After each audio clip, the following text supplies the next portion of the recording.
형부, 여기가 많이 뭉치셨네요. 잠깐만. 미경아, 거긴. 어머, 벌써 이렇게 딱딱해졌네요. 처음엔 그저 어깨 치료였어요. 하지만 그녀의 손은 점점 아래로 내려갔습니다. 아내 친구, 그녀의 손끝에서 나는 다시 남자가 됐습니다. 진료 끝난 오후 3시, 문을 잠그고 커튼을 내리고 그녀와 나는 치료란 이름으로 욕망을 나눴습니다. 그 순간만큼은 누구도 어떤 죄책감도 우리 사이를 막을 수 없었습니다. 하지만 불행은 늘 문틈 사이로 먼저 들어오는 법이죠. 이 이야기가 어디까지 이어질지 궁금하신가요? 구독과 좋아요, 그 한 번의 손끝이 또 다른 이야기를 만듭니다. 강도진은 오늘도 어김없이 오전 9시에 한의원 문을 열었다. 35년을 함께한 아내 박선영과의 아침 식사는 여전히 조용했습니다. 서로 할 말이 없어서가 아니라 이미 할 말을 다 해버린 사이라서 그런 거죠. 선영은 무표정하게 밥그릇을 치우고 도진은 습관적으로 신문을 펼쳤습니다. 오늘도 늦게 들어올 거예요? 환자가 있으면 그래야죠. 그렇겠네요. 이런 대화가 전부였습니다. 도진은 가끔 생각했어요. 언제부터 우리가 이렇게 됐을까? 아니, 원래 이랬던 건 아닐까? 결혼 초기의 설렘이나 대화의 즐거움 같은 건 이미 오래전 일이 되어버렸죠. 한의원에 도착해서 진료 준비를 하던 도진 앞에 오늘은 조금 특별한 방문객이 나타났습니다. 바로 선영의 고등학교 동창이자 절친인 정미경이었어요. 60세의 미경은 여전히 젊어 보였습니다. 염색한 머리카락도 단정하고 화장도 깔끔하게 해서 나이보다 훨씬 어려 보였죠. 형부, 안녕하세요. 오랜만이에요. 아, 미경 씨. 무슨 일로 오셨어요? 선영 언니한테 들었는데 요즘 혼자 진료하시느라 힘드시다면서요? 제가 물리치료사 자격증이 있거든요. 잠시 도와드릴까 해서요. 도지는 조금 당황스러웠습니다. 선영이 언제 그런 얘기를 했을까? 집에서는 병원 일에 대해 거의 관심을 보이지 않았는데 말이에요. 하지만 실제로 혼자 진료하기가 버거운 것도 사실이었죠. 은퇴를 앞두고 있지만 아직 몇 년은 더 일해야 했으니까요. 그런데 괜찮으세요? 갑자기 일을 도와주시겠다니. 괜찮아요. 어차피 집에서 할 일도 없고 형부 일 도와드리면서 용돈도 벌 수 있으면 좋죠. 미경의 웃음은 밝았습니다.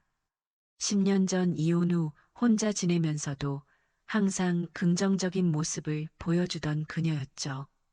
도지는 잠깐 망설였지만 결국 고개를 끄덕였습니다. 그럼 일주일 정도 시험 삼아 해보시죠. 고마워요, 형부. 미경이 손을 내밀며 악수를 청했습니다. 도진이 그 손을 잡는 순간 묘한 감정이 스쳤어요.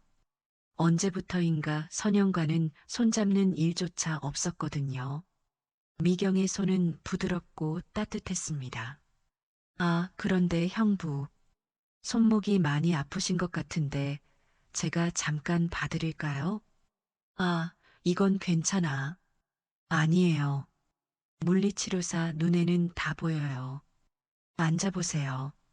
미경은 자연스럽게 도진의 손목을 잡고 마사지를 시작했습니다. 그녀의 손길은 전문적이면서도 부드러웠어요. 도진은 오랜만에 누군가의 따뜻한 손길을 느끼며 약간 긴장했습니다. 형부, 여기가 많이 굳으셨어요. 매일 침 놓으시느라 고생이 많으세요. 미경의 도수 치료는 정말 탁월했습니다. 첫날부터 도진의 손목 통증이 눈에 띄게 줄어들었어요. 환자들도 미경의 친절한 서비스에 만족해했죠. 그녀는 자연스럽게 접수 업무도 도와주고 환자들과의 대화도 능숙하게 이어갔습니다. 형부, 오늘 진료 끝나시면 손목 치료 좀 더 받으세요. 어제보다 더 나아진 것 같긴 한데 완전히 풀어드려야죠. 매일 오후 진료가 끝나면 미경은 도진에게 도수 치료를 해주었습니다.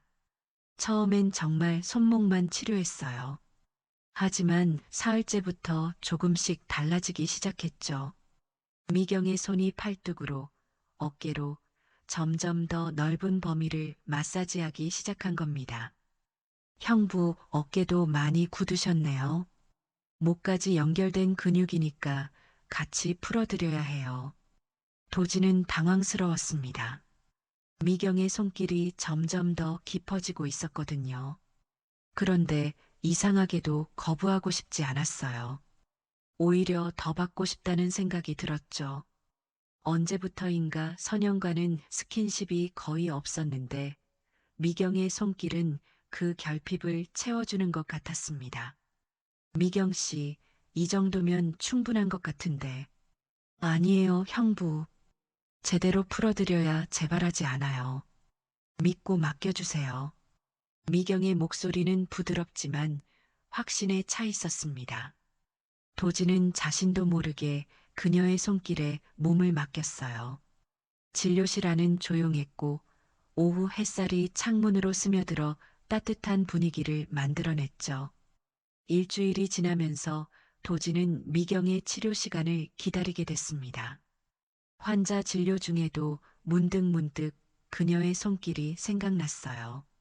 집에 돌아가서 선영과 마주 앉아 저녁을 먹을 때도 마음 한구석에서는 내일의 치료 시간을 기대하고 있었죠.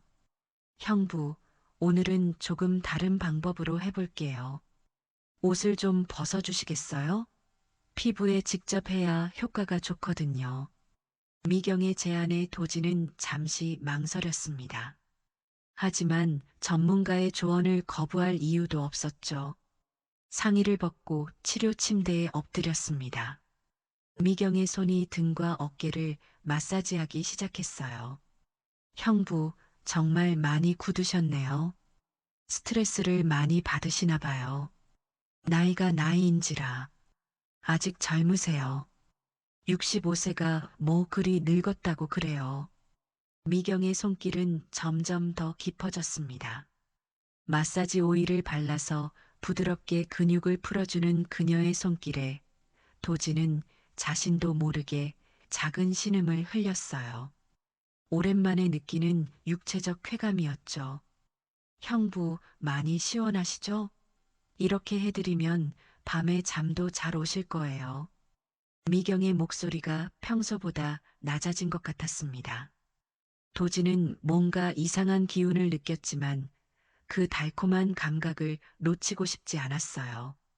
집에서는 느낄 수 없는 완전히 다른 세계의 경험이었거든요. 치료가 끝나고 도진이 옷을 입을 때 미경이 말했습니다. 형부, 내일도 꼭 받으세요. 하루 걸러서 하면 효과가 떨어져요. 이틀 후, 도진은 평소보다 일찍 진료를 마쳤습니다. 마지막 환자가 나간 후 미경이 문을 잠그는 소리가 들렸어요. 이제는 자연스러운 일상이 되어버린 치료 시간이었죠. 형부, 오늘은 좀 특별한 치료를 해드릴게요. 깊은 근육까지 풀어드려야 할 것 같거든요. 미경의 목소리에는 평소와 다른 뭔가가 섞여 있었습니다. 도진은 가슴이 두근거리는 걸 느꼈어요. 이미 예상하고 있었던 건지도 모르겠죠. 미경 씨, 혹시 이게... 형부, 저를 그렇게 딱딱하게 부르지 마세요. 미경이라고 불러주시면 안 되나요? 우리 이제 꽤 가까워진 사이잖아요. 미경이 살짝 웃으며 다가왔습니다. 그녀의 눈빛이 평소와 달랐어요. 더 깊고 더 의미심장했죠. 도진은 목구멍이 마르는 걸 느꼈습니다. 그럼, 미경아. 네, 그렇게 불러주세요. 훨씬 자연스럽네요. 미경이 도진의 손을 잡았습니다. 이번엔 치료가 아니었어요. 그냥 손을 잡고 있는 거였죠.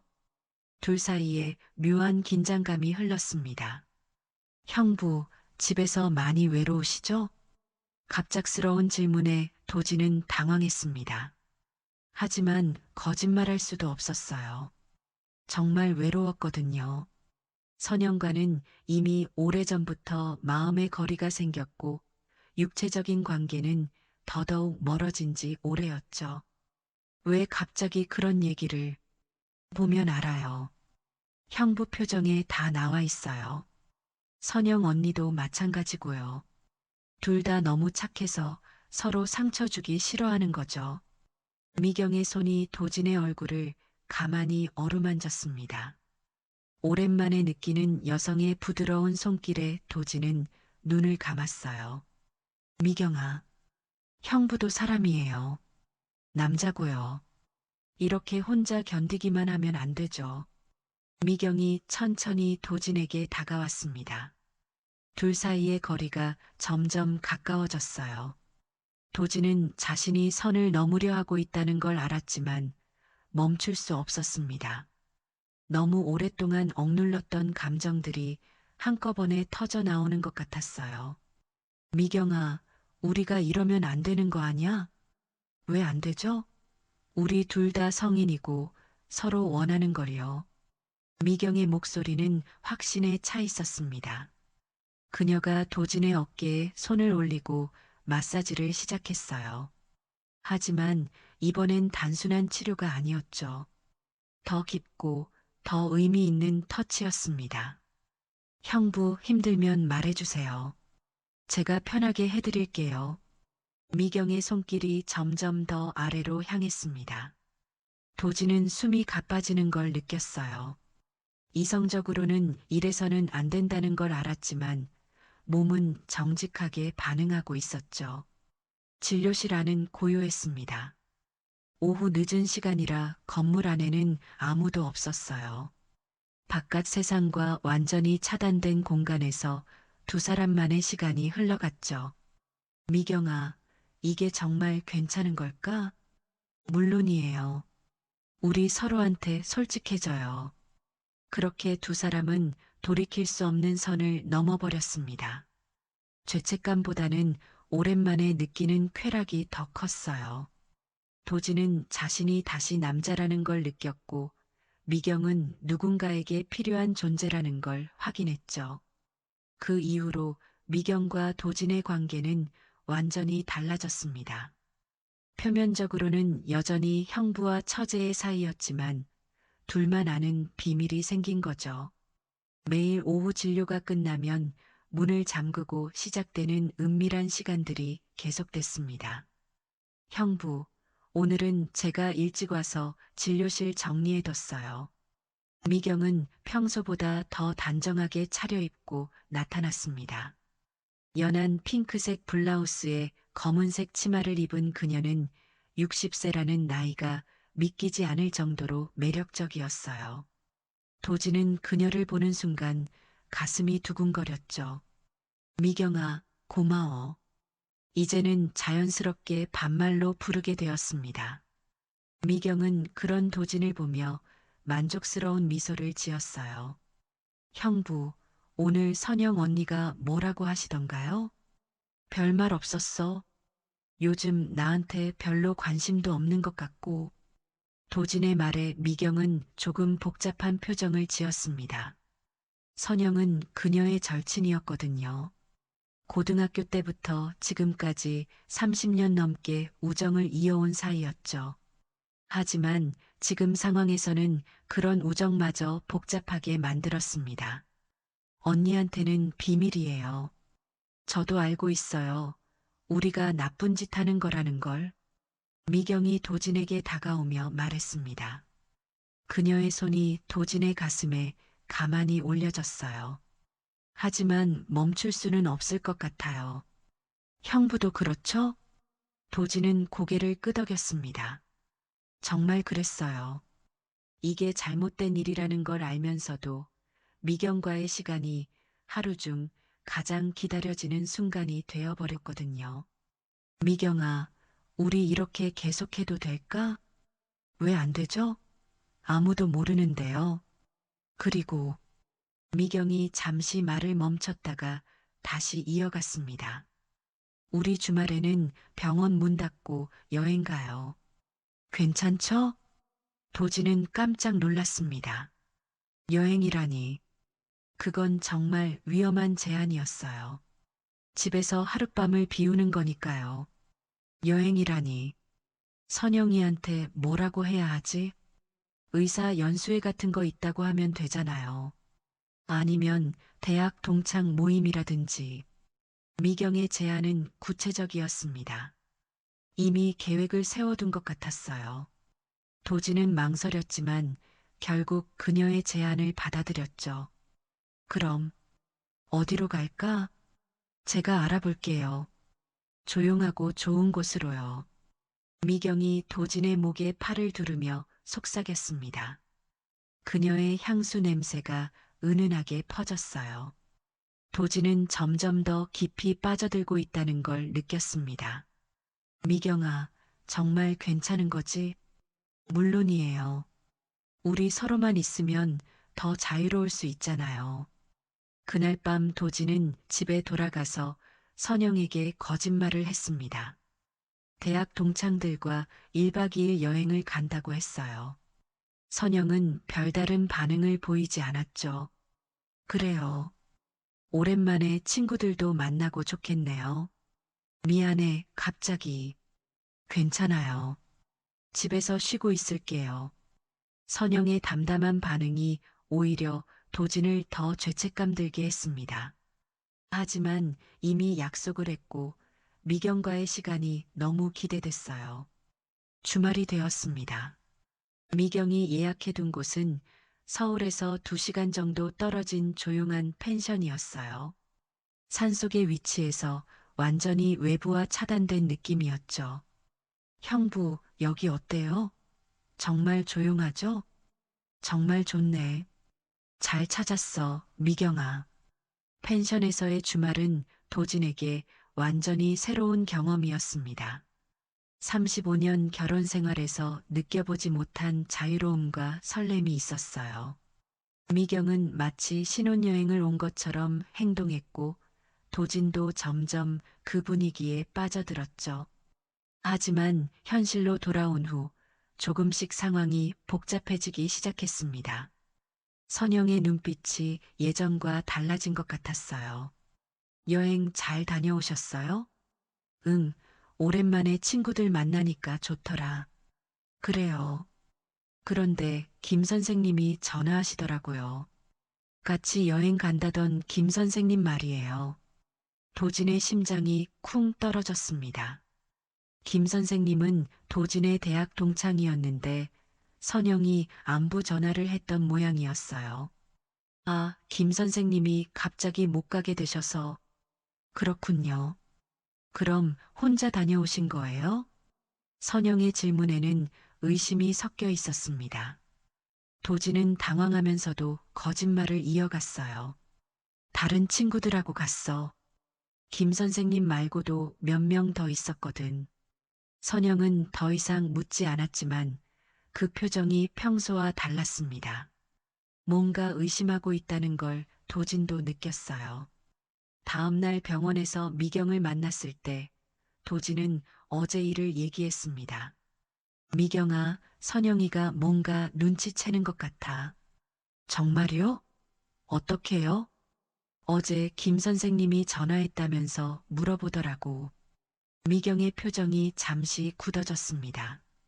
하지만 곧 다시 평온해졌어요. 괜찮아요. 조심하면 되죠.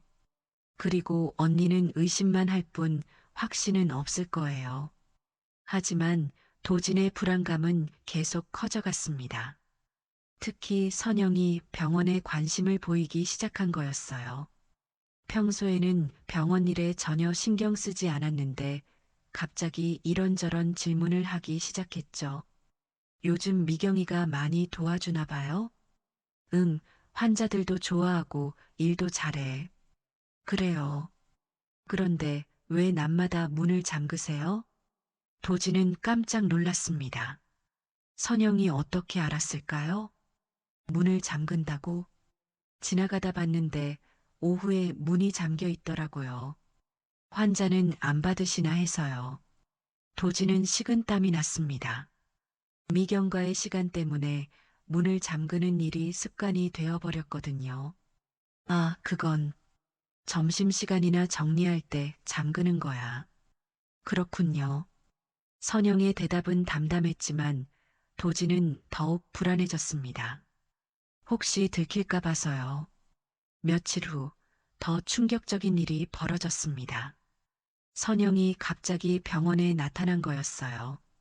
다행히 미경과 특별한 시간을 보내고 있지는 않았지만 두 사람이 너무 가깝게 앉아서 대화하고 있는 모습을 봤을 수도 있었죠.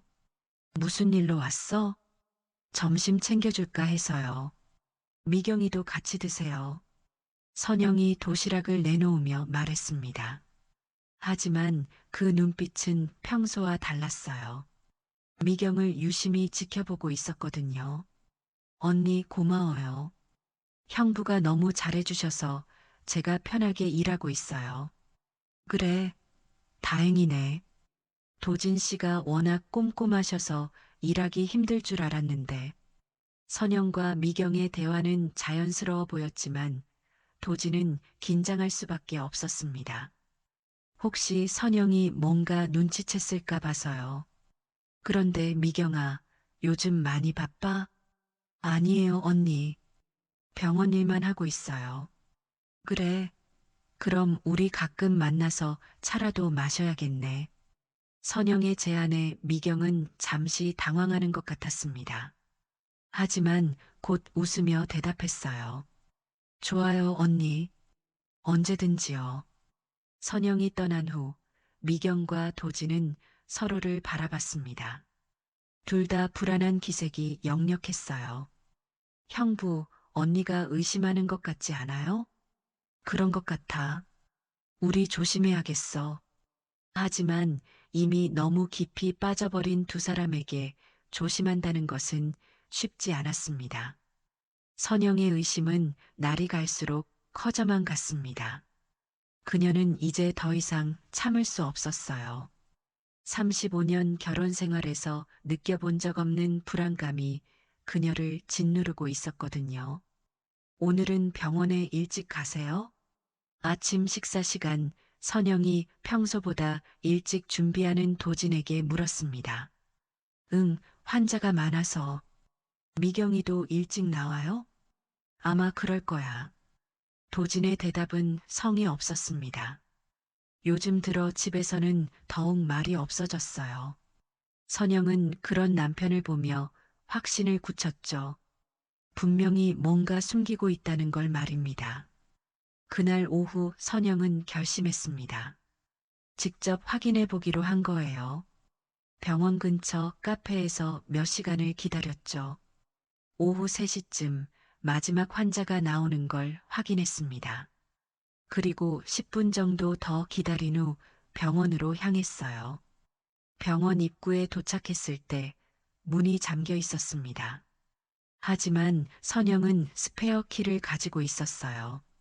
조용히 문을 열고 들어갔죠. 여보. 선영이 작은 목소리로 불렀지만 대답이 없었습니다. 이상했어요. 분명히 도지는 있을 텐데 말이죠. 접수실을 지나 진료실로 향했습니다. 진료실 문 앞에서 선영은 멈춰 섰습니다. 안에서 이상한 소리가 들렸거든요. 숨소리 같은 것도 들렸고 뭔가 움직이는 소리도 났어요. 선영은 조심스럽게 문 손잡이를 돌렸습니다. 문이 열리면서 그녀가 본 것은 평생 잊을 수 없는 장면이었어요. 진료용 침대 위에 도진과 미경이 나란히 누워 있었습니다. 둘 다 옷이 흐트러진 채로 깊이 잠들어 있었죠. 오후 햇살이 창문으로 들어와 두 사람을 비추고 있었어요. 정미경, 내가 어떻게... 선영의 외침에 두 사람이 깜짝 놀라며 일어났습니다. 도진은 당황해서 말을 못했고 미경은 재빨리 옷을 추스르며 일어섰어요. 언니, 이건 뭐야? 정미경, 내가 어떻게 이럴 수 있어. 선영의 목소리는 떨리고 있었습니다. 분노보다는 배신감이 더 컸어요. 가장 믿었던 친구가, 그리고 35년을 함께한 남편이 이런 짓을 하고 있었다는 현실을 받아들이기 어려웠거든요. 개새끼야, 네가 어떻게 이럴 수 있어. 도지는 고개를 들 수 없었습니다. 들킬 각오는 했지만 실제로 이런 상황이 벌어지니 할 말이 없었어요. 여보, 나는. 닥쳐. 지금 네 입에서 나올 수 있는 말이 뭐가 있어. 선영이 소리를 지르며 나가려고 했습니다. 그때 미경이 그녀의 팔을 잡았어요. 언니, 잠깐만 들어봐. 손 치워. 네가 무슨 말을 하겠다는 거야. 미경은 침착했습니다. 이미 각오하고 있었던 상황이었거든요. 언니, 미안해. 하지만 형부가 얼마나 외로웠는지 몰라. 뭐라고? 지금 나 때문이라는 거야? 선영은 더욱 화가 났습니다. 잘못을 저지르고서는 자신을 탓한다는 게 이해가 안 됐어요. 그런 게 아니라 형부도 사람이잖아. 남자고. 언니가 너무 차갑게 대했잖아. 정미경, 너 정말 미쳤구나. 선영이 미경의 뺨을 때렸습니다. 미경은 뺨을 만지며 서 있었어요. 언니, 때려도 돼. 하지만 이건 우리 셋 다 잘못이야. 내가 뭘 안다고 그래. 도진이 두 사람 사이에 끼어들었습니다. 선영아, 내가 잘못했어. 미경이 탓하지 마. 여보도 말하지 마. 이 집에 어떻게 들어와. 선영은 울면서 병원을 나갔습니다. 도진과 미경은 아무 말 없이 서 있었어요. 드디어 들켜버린 거였죠. 형부, 이제 어떻게 해요? 모르겠어, 미경아. 정말 모르겠어. 도진의 목소리에는 절망이 섞여 있었습니다. 모든 게 끝났다는 걸 알았거든요. 그날 밤 도진이 집에 돌아갔을 때 선영은 거실 소파에 앉아 있었습니다. 눈이 퉁퉁 부어 있었지만 표정은 차분했어요. 오히려 그게 더 무서웠죠. 선영아, 앉아. 선영의 목소리는 냉정했습니다. 도진은 조심스럽게 맞은편 의자에 앉았어요. 이혼해. 선영이 단호하게 말했습니다. 망설임도 없었고 감정의 동요도 없었어요. 이미 결심을 굳힌 상태였죠. 선영아, 한 번만 뭐, 용서해달라고. 35년 결혼 생활이 이 꼴이 되도록 바람을 피워놓고. 도지는 할 말이 없었습니다. 변명할 여지도 없었어요. 그것도 내 절친이랑, 정미경이랑. 어떻게 그럴 수 있어? 선영의 목소리가 떨렸습니다. 분노보다는 깊은 배신감이 느껴졌어요. 내가 뭘 잘못했나? 35년 동안 당신만 바라보고 살았는데 뭘 잘못했길래 이런 일이 생기는 거야? 도지는 고개를 숙였습니다. 정말 선영이 잘못한 건 없었어요. 단지 자신이 외롭다는 핑계로 돌이킬 수 없는 실수를 저지른 거였죠. 미안해, 선영아. 정말 미안해. 미안하다고 해서 달라질 게 뭐가 있어? 이미 다 끝났어. 선영이 테이블 위에 있던 서류를 도진 앞으로 밀었습니다.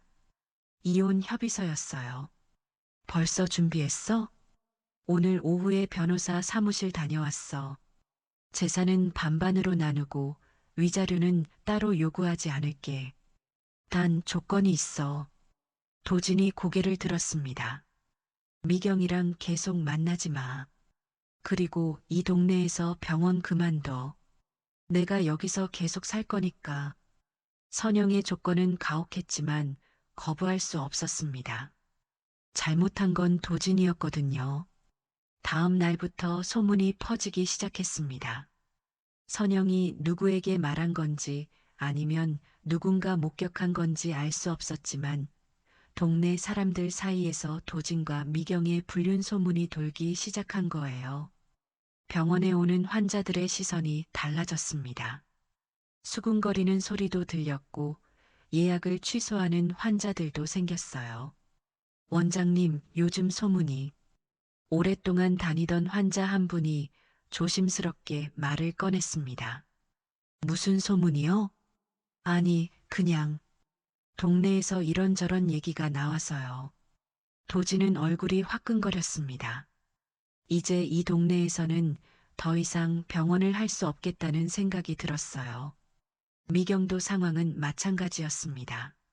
선영과의 우정은 완전히 끝났고 동네에서 손가락질을 받게 됐죠. 형부, 책임져야 해요. 어느 날 미경이 도진에게 말했습니다. 그녀의 표정은 진지했어요. 책임이라니? 우리 같이 살아요. 어차피 이혼하시는 거잖아요. 도진은 당황했습니다.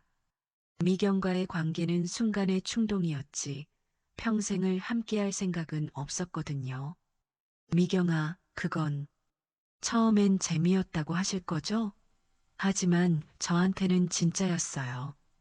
형부 때문에 언니와의 우정도 잃었고 동네에서도 살 수 없게 됐어요. 미경의 말에는 원망이 섞여 있었습니다. 도지는 더욱 답답해졌어요. 집도 구해놨어요. 우리가 새로 시작할 수 있는 곳으로요. 미경이 보여준 곳은 서울 외곽의 작은 아파트였습니다. 도지는 혼란스러웠어요. 이런 식으로 인생이 흘러가는 게 맞는 건지 확신이 서지 않았거든요. 처음엔 재미였는데 이젠 감당할 수가 없어. 도진이 혼잣말처럼 중얼거렸습니다. 미경이 그 말을 들었어요. 형부, 지금 뭐라고 하신 거예요? 아니야, 미경아. 아무것도 아니야. 하지만 미경은 도진의 진심을 눈치챘습니다. 그가 자신을 진정으로 사랑하는 게 아니라는 걸 말이에요. 이혼 절차가 완료된 건 그로부터 한 달 후였습니다. 도진은 35년 결혼 생활을 정리하며 허탈감에 빠졌어요. 집도 팔고 병원도 정리했죠. 동네 사람들의 시선을 더 이상 견딜 수 없었거든요. 미경과 함께 이사한 아파트는 생각보다 좁았습니다. 새로운 시작이라고 하기에는 모든 게 어색했어요. 미경은 열심히 살림을 차렸지만 도진의 마음은 공허하기만 했죠. 형부, 이제 우리 둘만의 시간이에요. 좋지 않아요? 미경이 저녁 식사를 준비하며 말했습니다. 하지만 도진의 표정은 밝지 않았어요. 응, 그래. 도진의 대답은 성의 없었습니다. 미경은 그런 도진을 보며 불안해하기 시작했어요. 뭔가 잘못되고 있다는 걸 느꼈거든요. 형부, 혹시 후회하세요? 후회라니? 선영 언니랑 이혼한 거 말이에요. 도진은 잠시 말을 멈췄습니다. 후회하느냐는 질문에 선뜻 대답할 수 없었어요. 분명히 미경과의 시간은 즐거웠지만 그 대가가 너무 컸거든요. 그런 건 아니야. 그럼 뭐예요? 요즘 너무 우울해 보이세요. 미경의 목소리에는 걱정이 섞여 있었습니다. 하지만 동시에 불안함도 느껴졌어요. 혹시 도진이 자신을 떠날까 봐서요. 일주일이 더 지났습니다. 도진은 새로운 병원을 알아보고 있었지만 마음이 내키지 않았어요. 모든 게 귀찮았고 미래에 대한 확신도 없었죠. 미경은 점점 더 불안해했습니다. 도진이 자신에게서 멀어지고 있다는 걸 느꼈거든요. 형부, 우리 어디 여행이라도 갈까요? 기분 전환 좀 하고요. 여행은 무슨, 돈도 별로 없는데. 도진의 말에 미경은 상처를 받았습니다. 예전에는 그렇게 적극적으로 여행을 제안했던 사람이었는데, 이제는 완전히 달라진 거예요. 형부, 혹시 저 때문에 힘드세요? 그런 게 아니라, 도진이 말을 흐렸습니다. 사실 정말 힘들었어요. 미경과의 관계가 처음에 생각했던 것과 너무 달랐거든요. 순간의 쾌락을 위해 모든 걸 잃어버린 것 같았죠. 결국 한 달 후 미경이 먼저 떠났습니다. 형부, 제가 나갈게요. 미경아, 형부 마음 알아요. 저도 마찬가지예요. 이게 우리가 원했던 건 아니잖아요. 미경의 말은 차분했습니다. 이미 결심을 굳힌 상태였어요. 처음엔 정말 사랑인 줄 알았어요. 하지만 그게 아니었나 봐요. 서로에게 부족한 걸 채워주는 관계였을 뿐이죠. 미경이 짐을 싸며 말했습니다. 도진은 말리지 않았어요. 사실 그도 홀가분함을 느끼고 있었거든요. 미경아, 미안해.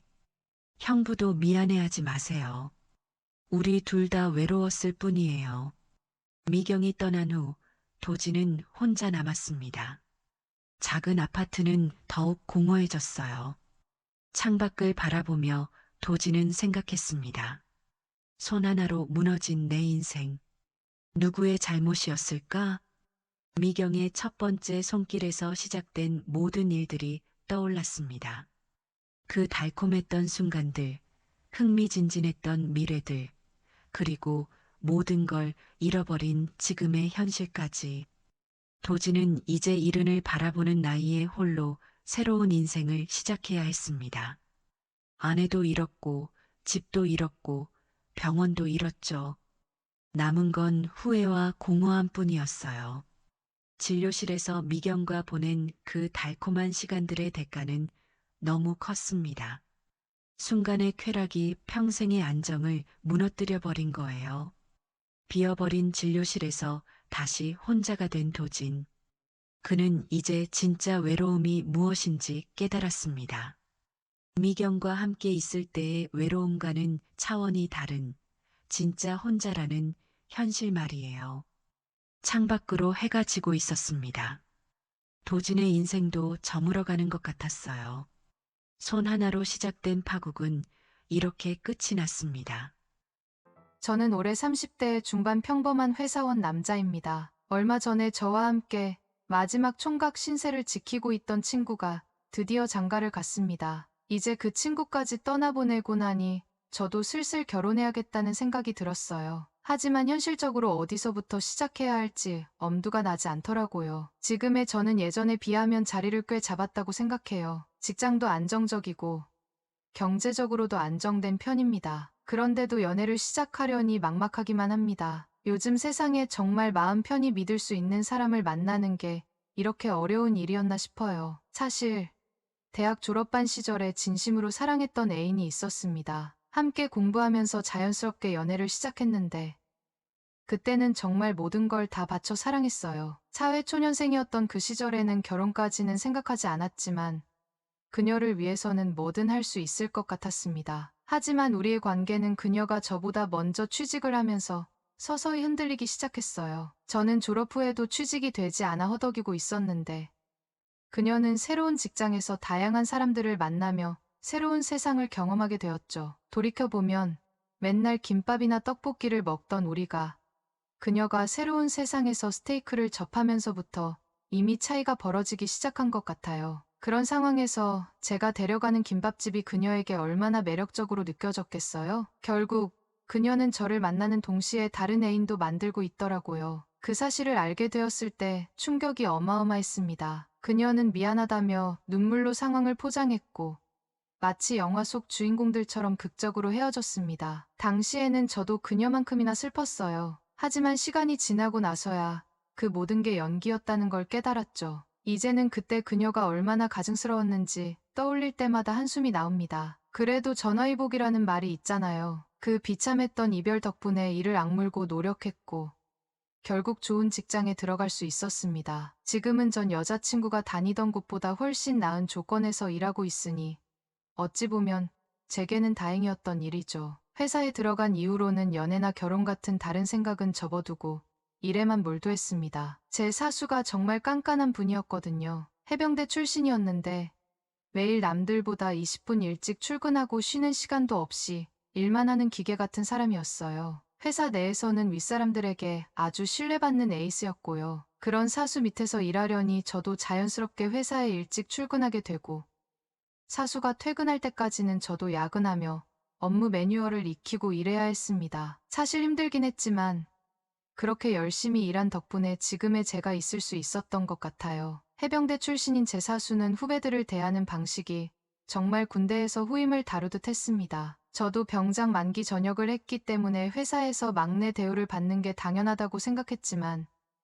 그 방식이 군복무 시절과 비슷하다니 솔직히 내키지 않았습니다. 매일같이 어마무시하게 혼나고 털리고 정신적으로도 꽤 힘들었죠. 그러다 보니 부장님까지 나서서 저를 따로 불러 자판기 커피 한 잔을 뽑아주며 고생 많다고 위로해주곤 했습니다. 그 사수 밑에서는 3개월을 버틴 사람이 없다는 소문이 돌 정도로 후배 다루는 데 있어서는 악명 높았습니다. 그런데도 일 하나만큼은 워낙 잘하는 사람이니 잘 배우라고들 했죠. 당시 저는 힘든 것보다도 저를 비참하게 만들었던 전 여자친구에게 복수하고 싶다는 마음이 더 강했기 때문에 사수의 밑에서 버텨보자는 악바리 같은 마음이 있었습니다. 어떻게든 더 잘 돼야 한다는 생각뿐이었기에 힘든 걸 참고 견뎌냈던 것 같아요. 물론 처음부터 잘할 수는 없었겠죠. 매일같이 실수하고 혼나고 또 배우고 이 과정을 반복했습니다. 그런데 어느 날부터인가 사수가 저를 조금씩 인정해주는 게 느껴졌습니다. 하루 업무를 실수 없이 마쳤을 때는 오늘은 먼저 퇴근해도 된다고 말하기도 하고 같이 자판기 커피를 마시며 담배를 피우는 일도 생기더라고요. 그렇게 조금씩 관계가 풀리면서 1년이 지나니 사수와는 오히려 엄청 가까운 사이가 되어 있었습니다. 퇴근 후 일부러 시간을 내어 사수와 술을 마시기도 하고 밖에서는 형 동생하며 친하게 지냈죠. 그러다 보니 사적인 대화도 자연스럽게 많이 나누게 됐습니다. 한 번은 술에 잔뜩 취한 상태에서 제가 회사에 들어온 이유와 그렇게 열심히 노력했던 이유를 털어놓은 적이 있었습니다. 그 얘기를 들은 사수가 어느 날 저에게 그 여자친구와 헤어진 이유로는 애인을 만들지 않았냐고 물었습니다. 제가 그렇다고 대답하니 왜 안 만드냐는 식으로 되묻더군요. 그래서 복수심이 더 커서 이 회사에서 확실히 자리 잡기 전에는 애인을 만들 생각이 없다고 대답했습니다. 사실 연애에 특별히 관심도 없었고요. 그런데 그때 사수가 처음으로 저를 진심으로 칭찬했습니다. 요즘 내 밑에서 일 배우는 사람들 중 너보다 잘하는 사람은 없었고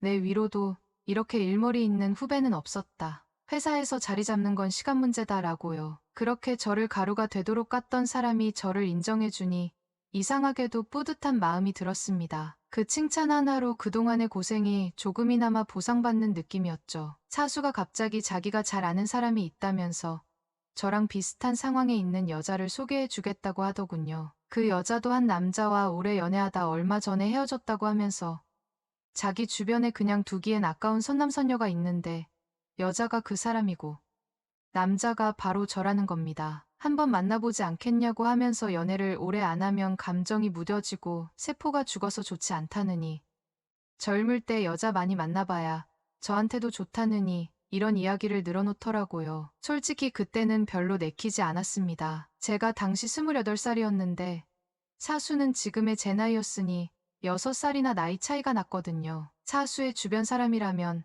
나이가 아무리 어려도 저와 연상일 가능성이 크겠다고 생각했습니다. 저는 여자라면 최소한 나보다 한 살이라도 어린 쪽을 선호했으니까요. 게다가 여자가 기가 세면 제가 감당하기 힘들 것 같기도 하고 그때는 연애 자체에 큰 관심도 없었습니다. 그래서 정중히 거절했죠. 그런데 분위기가 갑자기 싸해졌습니다. 정말 호영호재하며 친하게 지냈던 사수가 순식간에 처음 저를 교육할 때의 차가운 표정으로 돌아가더니 화를 내는 겁니다. 선배가 이렇게 신경 써서 해주는데 그걸 그렇게 단칼에 거절할 수 있냐며 승질을 부리더라고요. 술자리가 잘 흘러가고 있던 차에 괜히 분위기를 깨는 건가 싶어서 결국 사과하고 알겠다.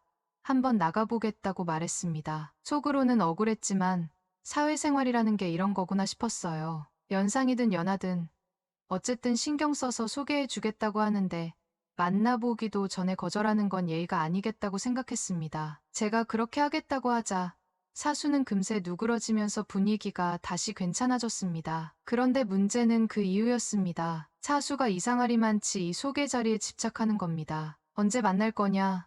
어떤 취향이냐? 사진이라도 먼저 볼래? 이런 질문을 술자리 내내 쏟아내더라고요. 소개를 받는 저보다 소개를 주선하는 사수가 더 신이 난 것 같았습니다. 도대체 뭐가 저렇게 급한 건지.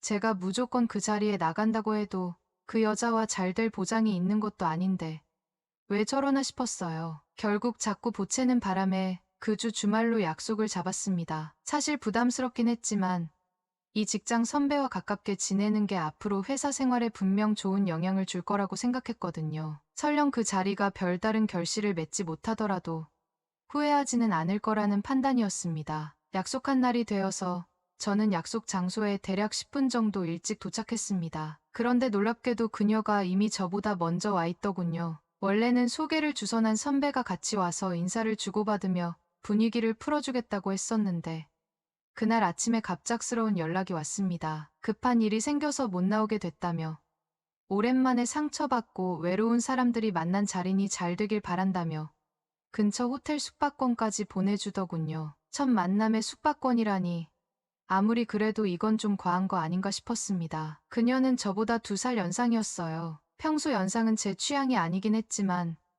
그래도 6살 차이 같은 건 아니라 다행이라 생각했습니다. 그런데 그런 생각도 잠시 그녀를 보는 순간 취향이고 나발이고 다 필요 없겠더군요. 그녀는 정말 미인이었습니다. 고양이상 얼굴에 날카로운 쌍꺼풀 눈매, 작지만 오뚝한 코, 그리고 특별히 무언가를 바른 것 같지 않은데도 새빨간 입술이 대담한 분위기를 뿜어내고 있었습니다. 힐을 신었지만 저와 비슷한 키의 비율도 훌륭했죠. 이런 여자를 차버린 그녀의 전 남자친구는 대체 어떤 사람일까 궁금할 정도였습니다. 밥을 먹으며 담소를 나누는 동안 그녀의 이야기를 들으며 생각보다 그녀의 상황이 훨씬 심각하다는 걸 알게 되었습니다. 저는 취직도 하기 전 한 여자와 오래 만난 정도였지만 그녀는 얼마 전까지 진지하게 결혼을 고려했던 남자와 헤어졌다고 했습니다. 그녀의 나이 30이면 당연히 결혼을 염두에 두고 있었을 테고 그녀도 그렇게 생각하고 있었다더군요. 그런데 그 남자가 오래 사귀다 보니 설렘이 사라지고 지루해졌다는 이유로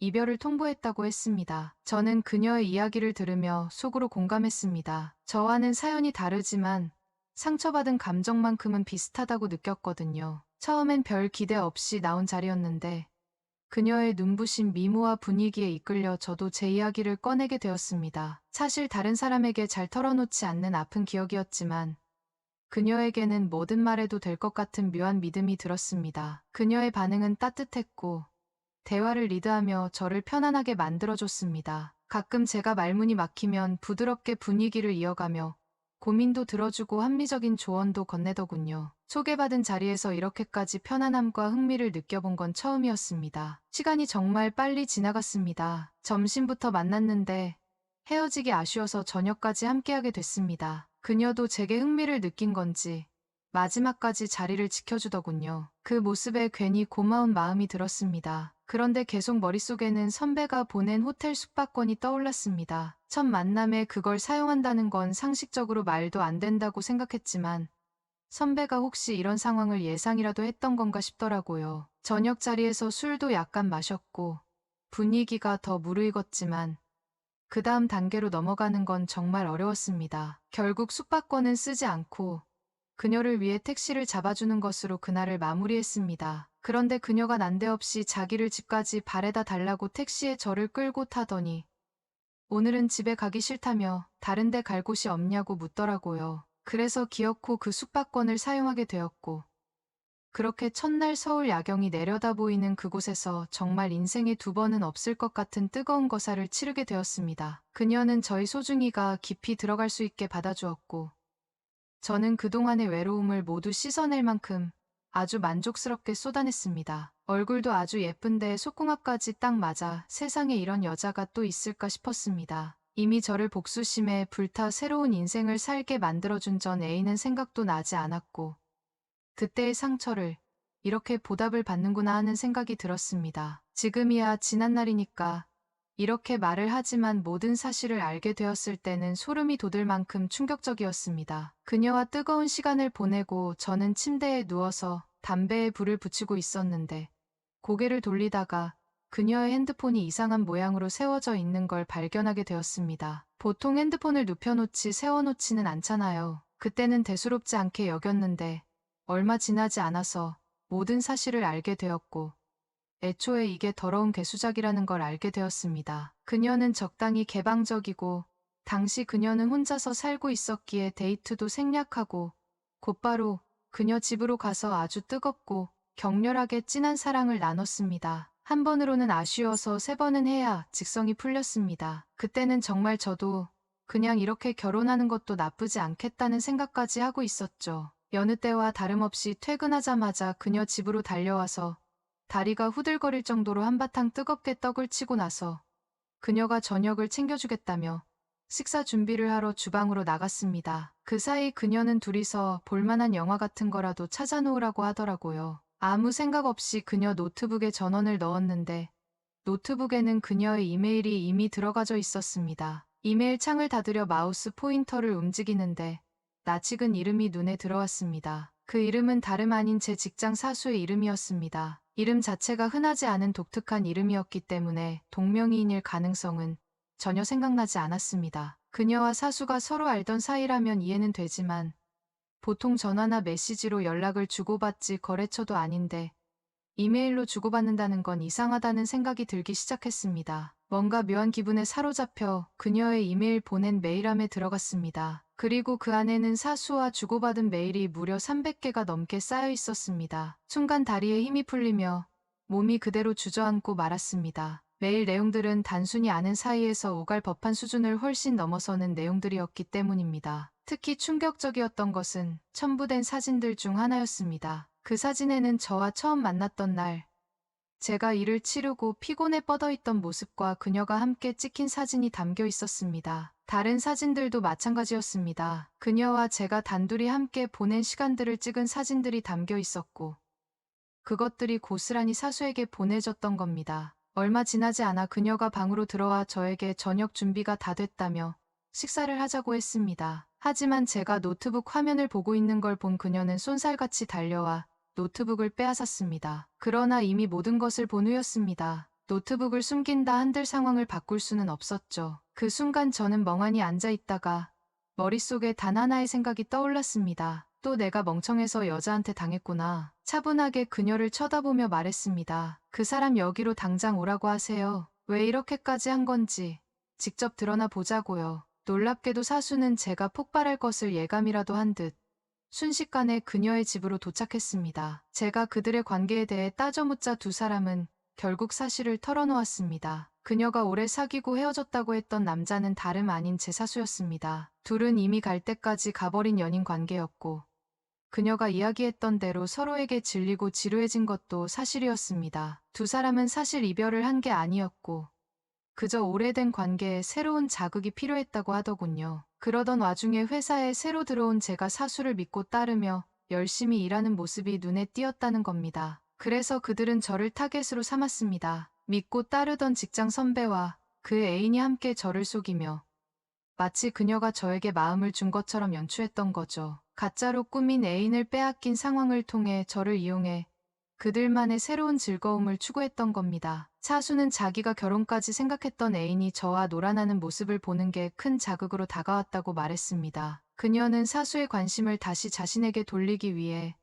사수는 오래된 관계에 활력을 불어넣기 위해 저를 장기말처럼 사용했던 겁니다. 더 충격적인 건 제가 그녀와 함께하지 않는 날에는 사수가 그녀와 시간을 보내고 있었다는 사실이었습니다. 심지어 나중에는 셋이 함께 시간을 보내거나 사수 앞에서 그녀와 제가 시간을 보내는 계획까지 세웠다고 했습니다. 그 이야기를 듣는 순간 믿고 따랐던 사수와 사랑할 수 있을 거라 믿었던 그녀가 단순히 자신의 심심함을 달래기 위해 저를 이용했다는 사실에 참담함을 느꼈습니다. 사수는 저에게 살면서 이런 경험은 다시는 못 해볼 거라며 나쁜 제안이 아니라고 설득해왔지만 저는 그들의 말을 듣고 도망치듯 그녀의 집을 뛰쳐나왔습니다. 그날 이후 저는 한동안 휴가를 내고 집에 틀어박혀 있었습니다. 어떻게 이런 일을 겪었는지, 출근하면 선배 얼굴을 어떻게 마주해야 할지 고민이 끊이지 않았습니다. 하지만 제가 복귀할 때쯤 선배는 휴가를 낸 뒤 얼마 지나지 않아 회사를 그만두더군요.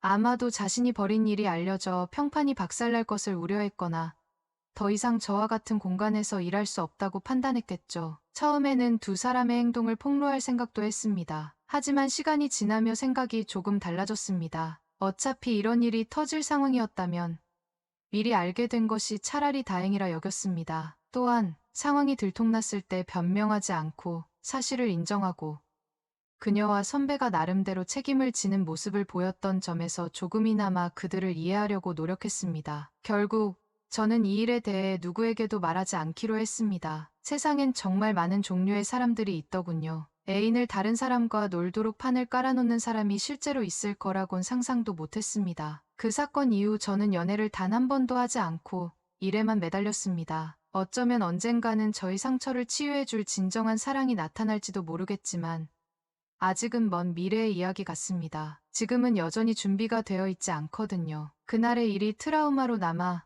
소개팅은커녕 여자와 가까이 하는 것도 어렵습니다. 지금까지 저의 이야기를 들어주셔서 감사합니다.